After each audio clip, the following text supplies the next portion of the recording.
আপনার কাছে ভালো প্রোডাক্ট আছে কিন্তু মানুষ কিনে না, আপনার পেজ থেকে আপনার প্রোডাক্ট মানুষ কি অর্ডার করে না, তাহলে আপনি তিনটা ভুল করতেছেন। আপনি সেই তিনটা ভুল কি কি?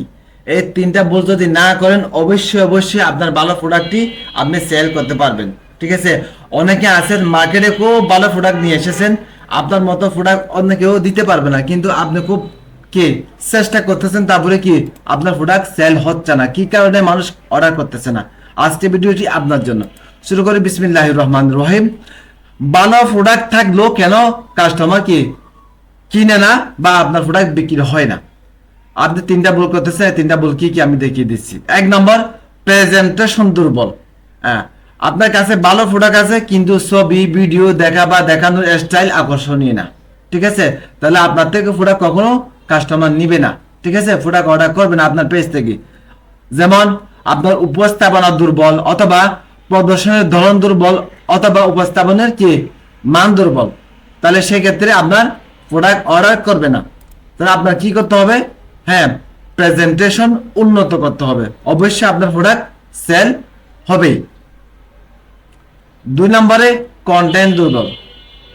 আপনি যে কন্টেন্টটা করে লিখে ফেসবুকে বা আপনার ওয়েবসাইটে আপনি কি পোস্ট করেছেন, সেটা কাস্টমারে কি দেখতে পছন্দ না, ভালো না। যেমন লেখা ভিডিও বা পোস্টের মান বা শক্তি কম, অর্থাৎ আপনার প্রোডাক্টের তথ্য কম। হ্যাঁ, মানুষকে আকর্ষণ করতে পারে না, উপকার বা কম মূল্য। ঠিক আছে, আপনার দেখলে বা পড়লে আগ্রহ তৈরি হয় না, অর্থাৎ কন্টেন্ট মানুষকে টানতে বা প্রভাবিত করতে পারছে না। তাহলে বুঝতে হবে আপনার প্রোডাক্টটা সেল বিক্রি হওয়ার সম্ভাবনা খুবই কম। ঠিক আছে, তাহলে আপনার অবশ্যই কন্টেন্ট কি উন্নত করতে হবে, তখন আপনার প্রোডাক্টটা কি ভালো সেল হবে ইনশাআল্লাহ। এবার আসি সবচেয়ে গুরুত্বপূর্ণ, ফলো আপ। ঠিক আছে, অনেকে ফলো আপ বুঝেন না।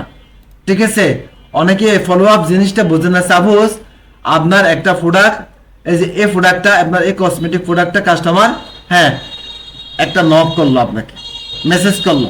হ্যাঁ, মেসেজ করলো, মেসেজ করার পর দামটা জানতে চেয়েছে। সেই যখন মেসেজ করেছে সে একটা গুরুত্বপূর্ণ কাজে আছে, গাড়িতে আছে বা যে কোনো জায়গায় আছে। ঠিক আছে, আপনি উত্তর দিয়েছেন, সে আপনাকে উত্তর দিতে পারে নাই। সাপোজ কোন একটা কারণে সে আর উত্তর দিতে পারে নাই, ব্যস্ততার কারণে। আপনি যদি আধা ঘন্টা বা 1 ঘন্টা পরে যদি তাকে আবার একটু স্মরণ করিয়ে দেন আর একটা মেসেজ দিয়ে, এটার নাম হলো ফলো আপ।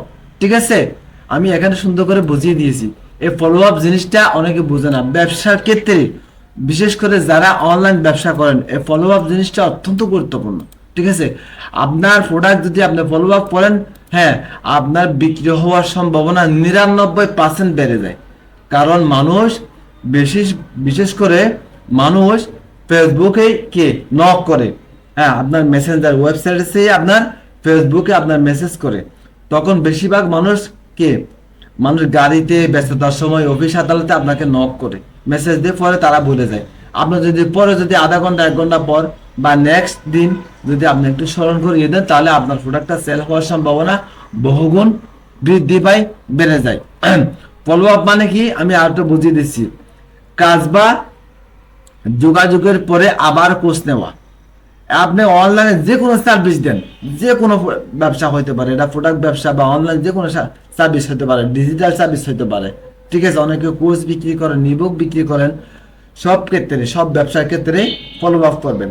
হ্যাঁ, কাজ বা যোগাযোগের পরে আবার কি খোঁজ নেওয়া। কাস্টমার ইনবক্স করলো কিন্তু পরে তাকে আবার মেসেজ বা কল দিয়ে অর্ডারের কথা মনে করে দেওয়া, স্মরণ করিয়ে দেওয়া, এটার নাম হলো ফলো আপ। ঠিক আছে, তাহলে আজকে দেখিয়ে দিলাম। হ্যাঁ, আপনাদের প্রোডাক্টের মান যতই ভালো হোক, এই তিনটা অপশন, হ্যাঁ, এই তিনটা ভুল যদি আপনি করেন, তাহলে আপনার প্রোডাক্ট কি সেল হবে না। 1 নম্বর কি, প্রেজেন্টেশন দুর্বল হলে হ্যাঁ আপনার প্রোডাক্ট সেল হবে না। ঠিক আছে, এটা আপনারা স্ক্রিনশট দিয়ে রাখতে পারেন। ঠিক আছে, 2 নম্বরে, কন্টেন্ট দুর্বল। আপনার যদি কন্টেন্ট দুর্বল হয়, তাহলে আপনি প্রোডাক্ট যতই ভালো প্রোডাক্ট আনেন সেল করতে পারবেন না। আপনার 3 নম্বরে, ফলো আপ। ঠিক আছে, আপনি যতই ভালো প্রোডাক্ট আনেন, যতই চেষ্টা করেন কিন্তু আপনি যদি ফলো আপ না করেন, আপনার বিক্রি হওয়ার সম্ভাবনা খুবই কম, আপনার প্রোডাক্ট বিক্রি হওয়ার সম্ভাবনা খুবই কম। আজকে বিশ্বের মধ্যে সবচেয়ে গুরুত্বপূর্ণ হলো ফলো আপ। ঠিক আছে, আপনারা অবশ্যই যারা অনলাইনে ব্যবসা করেন তারা ফলো আপ করবেন। ঠিক আছে, আজকে ভিডিও আর লম্বা না করি, ইনশাল্লাহ দেখা হবে, কথা হবে আরো গুরুত্বপূর্ণ ভিডিও নিয়ে নেক্সট ভিডিওতে ইনশাল্লাহ। আর যারা ব্যবসার জন্য আগ্রহী, যারা উদ্যুক্ত হওয়ার জন্য আগ্রহী, তারা অবশ্যই আমাদের চ্যানেলটি সাবস্ক্রাইব করে সাথে থাকুন।